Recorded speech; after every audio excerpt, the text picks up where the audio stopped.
What is good, you guys? This is Steven with All Talk On, and today I have another build for you guys. We're looking at a pretty decent price point right here. We're at $738.89 after $22 worth of discounts. We have discounts on the case with the motherboard. Buying them from Newegg gives you a total of $15 off, and then if you buy the RAM from Newegg and you go and put the promotion code in, you get another $7 off of the RAM. So 760 is our base total without any of the sales, and 738 is what we're looking at after these sales. So if you're looking to spend about $750 on a PC, I would definitely say take a look at this bad boy right here, because this thing is a monster. First thing we're going to hop into, obviously, is the processor. We have the AMD FX 8320, which I know from personal experience that this is a good processor. Definitely an amazing price to performance processor. I mean, even at its $140 price, it is outstanding. But right now, it is on sale for $119.99 from Newegg with free shipping. If you have Amazon Prime, you can get it from Amazon with free shipping for $114.99. Other than that, I feel like Amazon is definitely going to charge you some shipping costs. But it's the AM3 Plus socket, 3.5 gigahertz clock speed to 4.0 turbo, and this thing is just easily overclockable. I mean, at minimum, usually, I don't know, I haven't heard of anyone not being able to get up to 4.2 stably. I have mine personally set at 4.5 at 1.35 volts. That's where I'm at. Of course, everyone's results are going to be different, but roughly that's what people are getting, is anywhere from 1.3 to 1.4 volts at 4.5 gigahertz. That's usually what you'll see is a good amount of people getting on these. And they can go higher. I mean, there's a lot of people that run 4.6, 4.7, 8, and 5.0 and 5.1. This thing can overclock pretty damn good, of course, on if you get a good chip or not. But for the most part, definitely a nice overclocker. Definitely easy for the beginner overclockers too. It's a really easy chip to go with because it's just, I mean, I booted mine up at like 4.7 gigahertz at like 1.38 volts, and it still booted up. Granted, I don't think it was the stablest. It was running a little bit slower, but it still booted up. It didn't freeze up on me. I didn't have to reset my BIOS or nothing. So, I mean, or clear the CMOS or anything. But I mean, that's what I'm saying with these things. Maybe it was just my chip, but for the most part, they're just easy to work on, really. So this is an 8-core processor, and like I said, it's just a monster. You guys, $120 for this thing. This is like the price of an i3. I mean, that's just a no-brainer on which one you should pick. Anyways, next we have the CPU cooler, because I do say overclock it if you got it, might as well.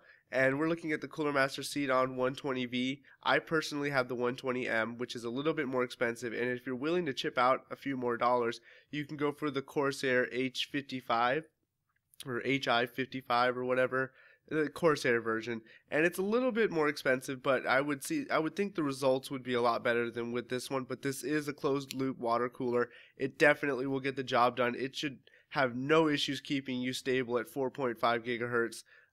For your temps, so I really wouldn't worry about it. But like I said, if you do have the extra $10, definitely flow towards the Cooler Masters one, because Cooler Masters closed loop coolers definitely have a very high reputation compared, or not Cooler Master, Corsair's, yeah, has a higher reputation than Cooler Master, at least in my opinion. From when I see everybody using expensive builds, they usually have a Corsair and they don't have a Cooler Master. But I will say the Cooler Master Xenon 120M is what I have, and I keep decent idle temps around. I mean, my room is really cold though right now. It's winter time, you guys, but I keep decent idle temps. Even I would think if it was hot, I had the heater on last night, so my room was warmer, idling at about, like, if I'm just sitting there, I think it was like 30 degrees, 32 degrees.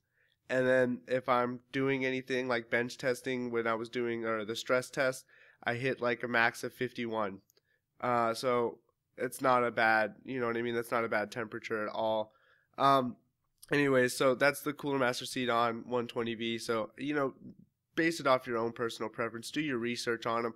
But this is definitely a decent cooler for only $50, and it's a closed water loop cooler, so definitely nice. Next, we have the motherboard. We're looking at the Gigabyte GA970A UD3P. Now, I chose this motherboard not only because it's $74.99, there is a $15 mail-in rebate which you should take advantage of with free shipping from Newegg, but I am only keeping it at $74.99 since I don't include the rebates in my price.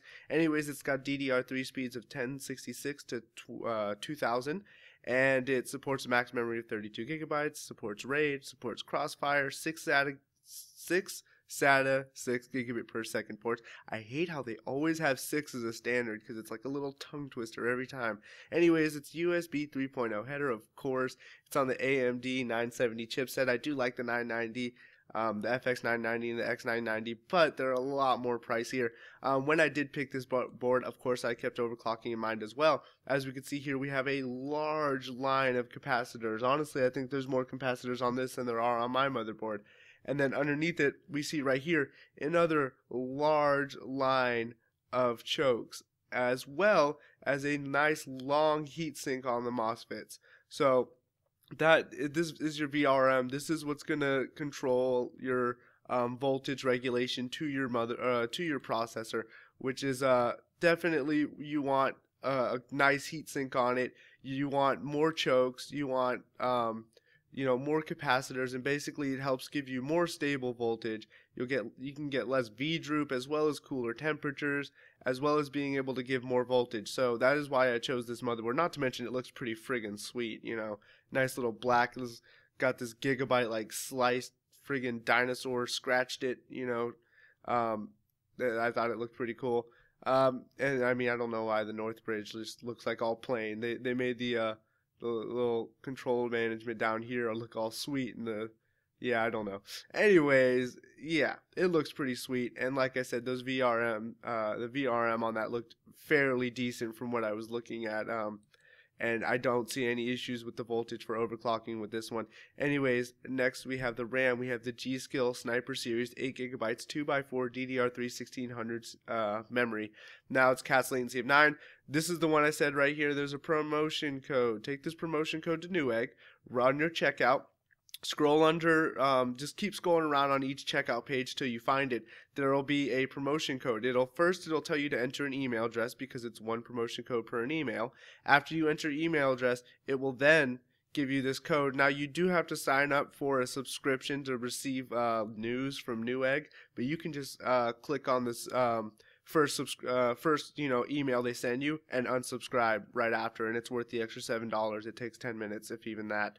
So, you know what I mean? You have to, you have to subscribe for the newsletter from them, which sucks, but you know what? It's $7 off, dropping this RAM to $57.99 with free shipping. 8 gigs, 2x4, 1600 megahertz, under $60. That is crazy. And this sale will be going on until 11/27 or until they run out. I'm pretty sure once they run out, they're not gonna, you know what I mean? Sale's over. So keep that in mind. If you guys are looking to pick up some RAM, this is some pretty heavy duty RAM right here for under $60. Not a bad deal. Next, we have the hard drive. We're looking at the Seagate Barracuda 1TB 3.5 inch 7200 RPM SATA 6 gigabit per second, 64 megabytes of cache.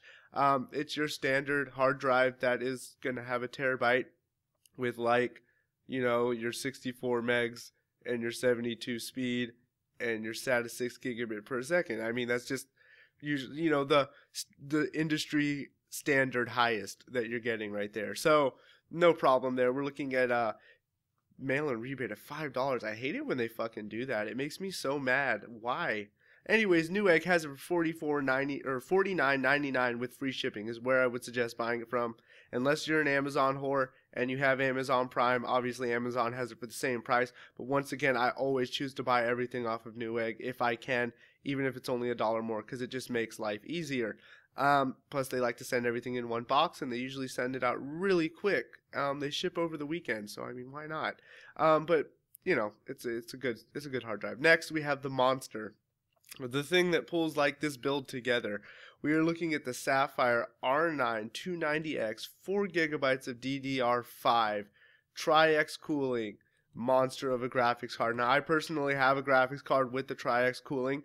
It says right here 12.01 inches. I don't know if maybe the 290X is smaller than mine, but mine's bigger than 12.2 inches, definitely, or 12.02 inches. Mine's actually closing in on 13 inches. which is what I would expect for this card to be roughly the same, unless, like I said, they shorten the cooler a little bit on the end, because mine does stick out at the end with the heat pipes pretty far. Basically, I had to remove the middle drive cages out of my desktop or out of my tower in order to fit my graphics card in there. But anyways, this thing is just a monster. You have 4 gigs of memory, which is great for higher resolution gaming, multiple monitors. Not to mention it's an R9 290 with the Tri-X cooling. It is not the overclocked edition, but you can definitely overclock it. That is what that Tri-X cooling is for. You have that much fans and that big of a heatsink, and even if you don't want to overclock it, it's going to stay extremely quiet. Like I said, I have a Tri-X graphics card. I can turn all my damn fans off in my case, except for one fan that's spinning at 1,000 RPMs, and my graphics card will be quieter than that one fan spinning at 1,000 RPMs. It's ridiculous. And it'll stay quiet up until probably about like 50, 60 degrees Celsius, maybe hotter. I know my fans don't really kick in heavy until about like 60 degrees Celsius, 50 degrees Celsius, I think, maybe 40, 48 or something. But either way, if you don't overclock it, that just means that your system's going to stay cooler, which means your fans are going to stay quieter. If you do overclock it, deal with the noise, but you got those crazy fans to keep it cool and overclock the living shit out of this thing. We're at a TDP of 250 watts on this card, which is pretty damn high. So I do have a 280X toxic edition, and I actually have the same amount of watts of my TDP as 250, and mine actually goes well over that. By the way, whenever I'm like stress testing it, so I've hit the highest was like 290 something. Which is pretty fucking crazy, but I would imagine that this would do roughly the same, because the Sapphire, the R9 290s have been known for being hot and power hungry cards. I mean, Radeon's whole series for the most part has been known to do that, but this one especially loves to run hot. That's why this Tri-X cooling is such a good idea. But I mean, this is an intense card, dude. 4 gigs of memory. You're going to be high resolution multi-monitor gaming like crazy.